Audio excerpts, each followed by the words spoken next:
हर व्यक्ति की अंतरात्मा चाहती है कि हम दुखों से मुक्त हो जाए, दुखों से छूट जाए और हमें परम सुख मिल जाए, शांति मिल जाए। इसी सुख के लिए, इसी दुखों से निवृत्ति के लिए मनुष्य जो भी काम करता है इसी के लिए करता है। आत्मा हमेशा शांत होना चाहती है, हमेशा स्वतंत्र होना चाहती है, क्योंकि शांत और स्वतंत्रता ये आत्मा का स्वभाव है, हमारी आत्मा की मांग है। जब आंतरिक मांग स्वतंत्रता है, शांति है, तो हमें स्वतंत्रता से कौन वंचित कर सकता है? कोई नहीं। लेकिन आदमी अपने आप को संसार के प्राणी पदार्थों में बांध करके और विवश कर देता है, अपने आप को विवश कर देता है, परवश कर देता है। क्यों? क्योंकि भोगों में, विशाल शायर ने कहा है, नहीं सोचता भोग में, अफल फले फल नाश, यही देते ही पुरुषार्थ रही सोचकार प्रकाश। नहीं सोचता भोग में, इस संसार में भोगों में सोचता नहीं है, भोगों में आगे से अंत तक कांटे ही कांटे, दुख ही दुख है, पीड़ा ही पीड़ा। शांति किसमें है? त्याग में। भोग परवश है और त्याग सोवश है। तो हर व्यक्ति चाहता है कि हमें और मिल जाए, और पालें, और कुछ कर लें तो हम सुखी हो जाएंगे। लेकिन ऐसा नहीं है। संसार के पीछे हम जितने भागते हैं, जितने दौड़ते हैं, मन की तृष्णाएं उतनी उतनी और बढ़ती जाती है, मन और चंचल होता है, दिमाग और टेंशन में आता है। लेकिन जैसे हम शांत होते हैं, एकाग्र होते हैं, अपने आप को देखने लगते हैं, तो हमारे अंदर में शांति की अनुभूति होने लगती है, स्वतंत्रता की अनुभूति होने लगती है। ऋषि ने कहा है, शांति तुल्यम तपो नास्ति, शांत रहने के समान इस संसार में दूसरी तपस्या नहीं है, दूसरा भजन नहीं है। ये ऋषि संस्कृत का एक छोटा सा पंक्ति है।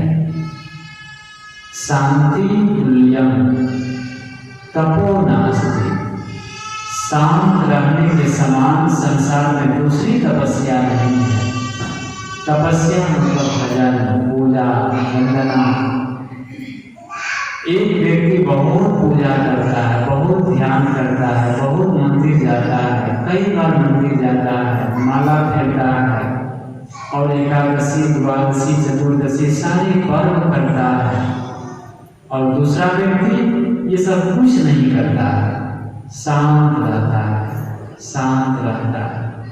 घर में कोई कुछ कर दिया, शांत, कोई गाली दे दिया, शांत, कोई कटु कह दिया, शांत, कोई प्रतिक्रिया नहीं, कोई उद्वेग नहीं, कोई अशांति नहीं। किसका जीवन पवित्र है? कौन असली भजनानंदी है? जो शांत रहता है, जो शांत रहता है। वे सारी पूजा पाठ, वो सारे व्रत, एकादशी व्यर्थ है यदि हम अपने अंदर में शांति को उपलब्ध नहीं हो पाते हैं।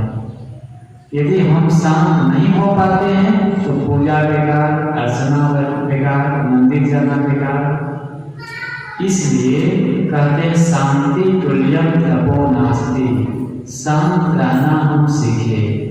घर में, परिवार में जहाँ रहते हैं वहाँ पर कुछ समस्याएं आती हैं, कुछ बातें होती हैं, कुछ झगड़ा लड़ाई कटुता ये सब पैदा होते रहते हैं, क्योंकि मनुष्य सामाजिक प्राणी है, समाज में रहेगा और समाज कच्चे पक्के बुद्धि वालों का समूह होता है। वहाँ भिन्न संस्कारों के, भिन्न रुचियों के, भिन्न स्वभावों के मनुष्य होते हैं। पिता के रूप में, पुत्र के रूप में, भाई के रूप में, पत्नी के रूप में, पति के रूप में। ये सब क्या है? संबंध तो है, परिवार के लोग तो है, लेकिन सबकी रुचि अपनी अपनी अलग अलग है, सबके संस्कार अलग अलग है, सबका स्वभाव अलग अलग है। इसलिए वहाँ भिन्नता होना, कटुता होना, व्यवहार में आंतरिक होना ये स्वाभाविक होता है। लेकिन वहाँ पर रह करके यदि हम शांत रहते हैं, प्रसन्न रहते हैं, खुश रहते हैं, तो समझिए कि घर मंदिर बन गया। और घर में जितने लोग हैं सब लोग देवी देवता भगवत स्वरूप है। हम मंदिर में जाते हैं तो कहते हैं वहाँ देवी है, भगवान है, जगदम्बा है, दुर्गा है, काली है, लक्ष्मी है। और घर में जो लोग हैं, घर में जो दुर्गा भवानी देवी देवता ये सब कौन है? ये सब शैतान है। आदमी यही सोचता है कि घर के लोग तो ये सब शैतान है, ये सब बदमाश है। और भगवान कहाँ है? वो पत्थर की मूर्ति। कहाँ पर? मंदिर में। जिनके अंदर में ये विचार है वो कभी सुखी नहीं हो सकता, कभी नहीं। परिवार में जहाँ रहते हैं वहाँ पर सुख से रहने का तरीका है कि सबको हम देवी देवता के समान समझे। जितने सदस्य हैं सब देवी देवता, सब भगवत स्वरूप है। इसलिए ऋषि ने कहा मातृदेवो भव, पितृदेवो भव, आचार्य देवो भव, अतिथि देवो भव। माता देवता है, पिता देवता है, गुरु देवता है, और कोई आ गया बाहर से अतिथि वो भी देवता। और जब सब लोग देवता ही है तो फिर झगड़ा कहाँ होगा, फिर कटुता कहाँ पैदा होगी। इसलिए मूल बात है कि हम शांत होना सीखे। ये कभी हम ध्यान कर रहे थे, ध्यान में मन शांत हो जाता है, दिमाग हल्का हो जाता है, मन में एक आध्यात्मिक पावर उत्पन्न होता है। हम चार्ज हो जाते हैं, स्ट्रॉन्ग हो जाते हैं, मजबूत हो जाते हैं। यदि सुबह सुबह हम ध्यान कर ले, सुबह सुबह एकाग्र हो जाए, सुबह सुबह का पॉजिटिव एनर्जी प्राप्त कर लें, तो समझिए दिन भर खुश रहेंगे, दिन भर प्रसन्न रहेंगे। इसलिए घर में, परिवार में जो जहाँ रहते हैं, रहता है, उनको चाहिए कि वहाँ रह करके कुछ ये ध्यान साधना का काम करते रहे। तो मूल बात है, विशाल साहब कहते हैं कि नहीं स्वस्था भोग में। इस संसार में भोगों में स्वस्था नहीं है। भोग क्या है?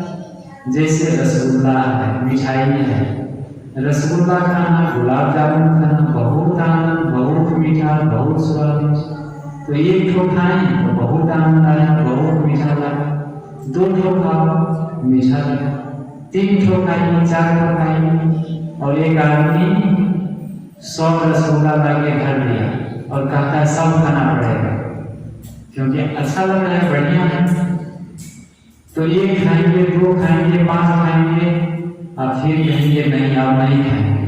आदमी कहता है डंडा मारूंगा, खाना पड़ेगा। तो क्या हो गया? जो रसगुल्ला हमें लगता था कि सुख दे रहा है, अब वही दुख देने लगा, है ना?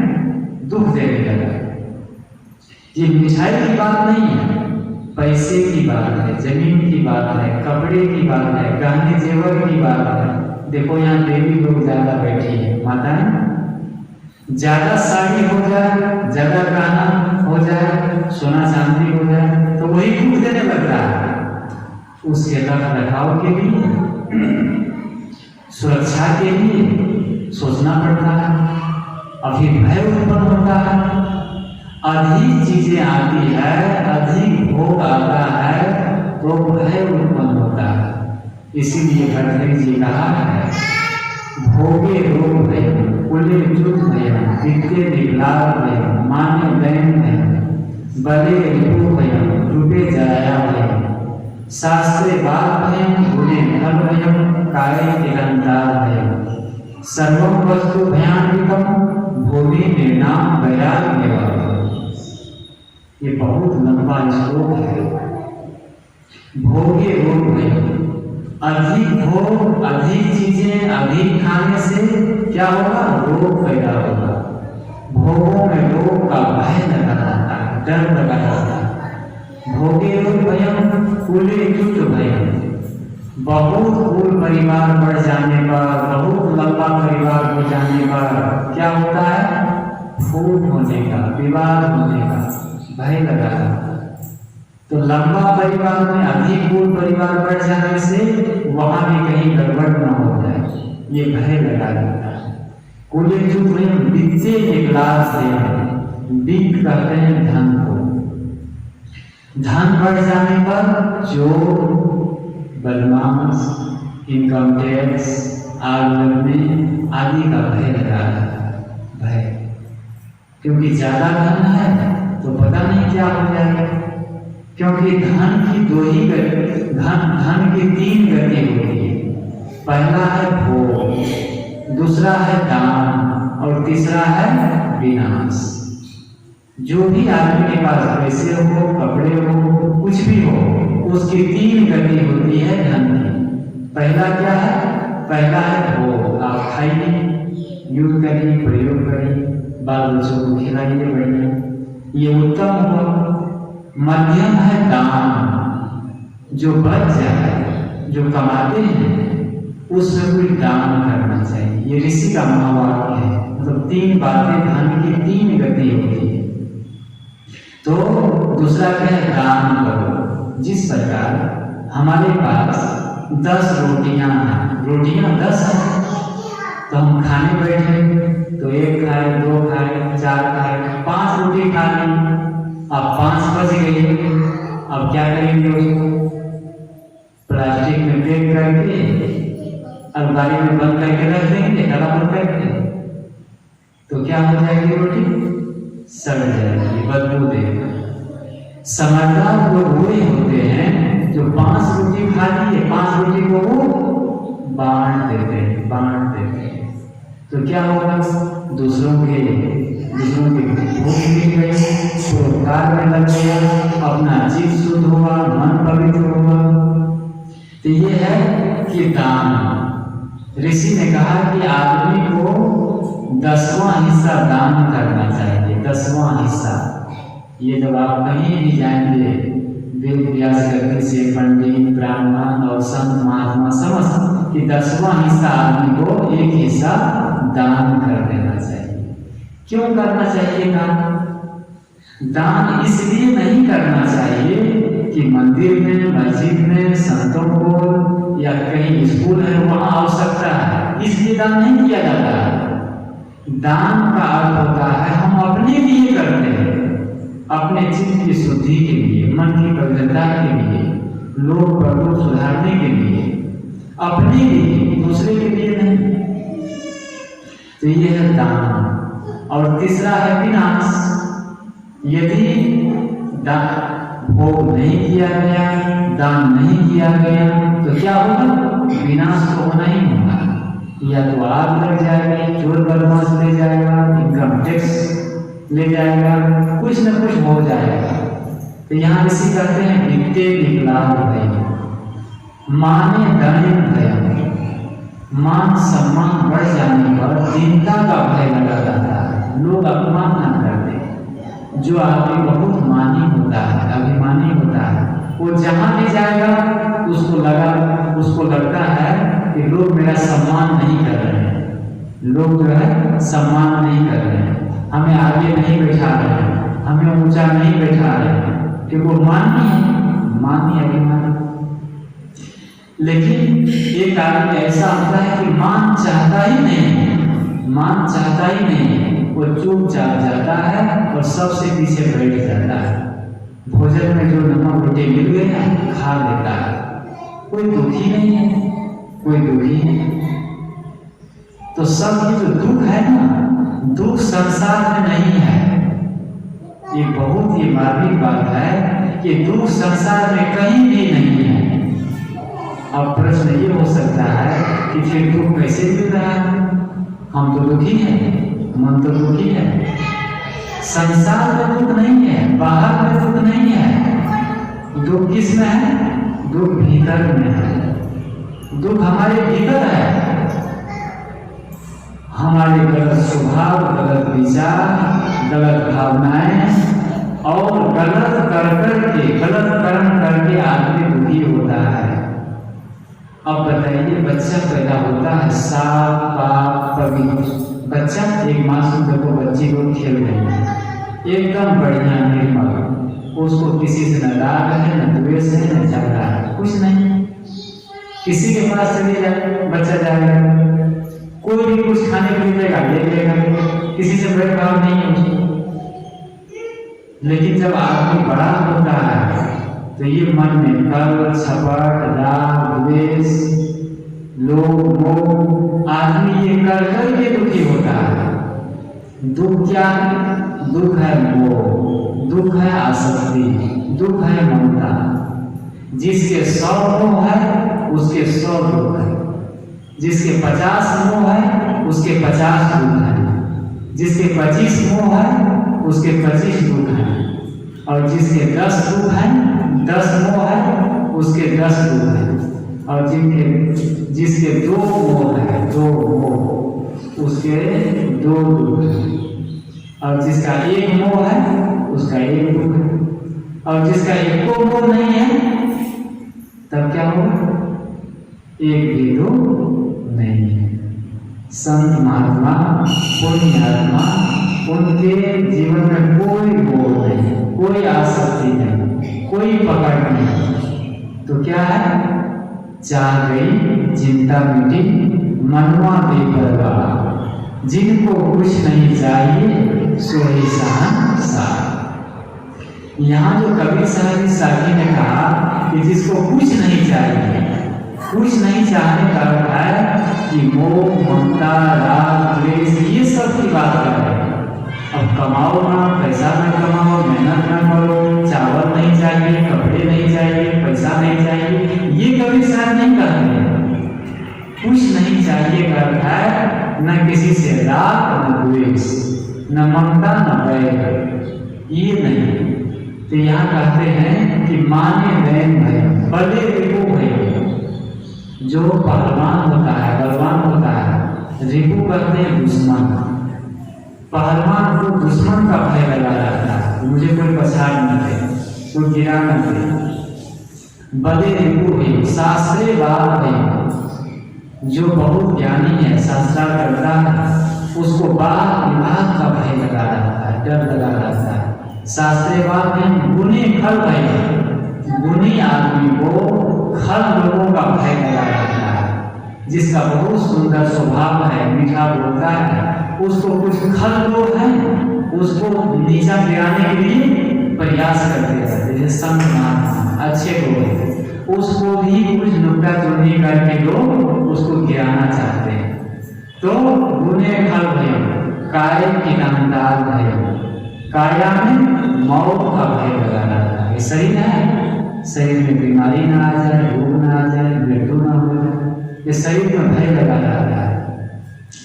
सर्वम वस्तु भयान विगम, इस संसार में सभी वस्तुएं भय से परिपूर्ण है। सब जगह क्या है? भय से परिपूर्ण है। बैराग मेवा भय, एक बैराग ही निर्भय पद है, निर्भय स्थान है और सुख का सागर है। क्या है? बैराग।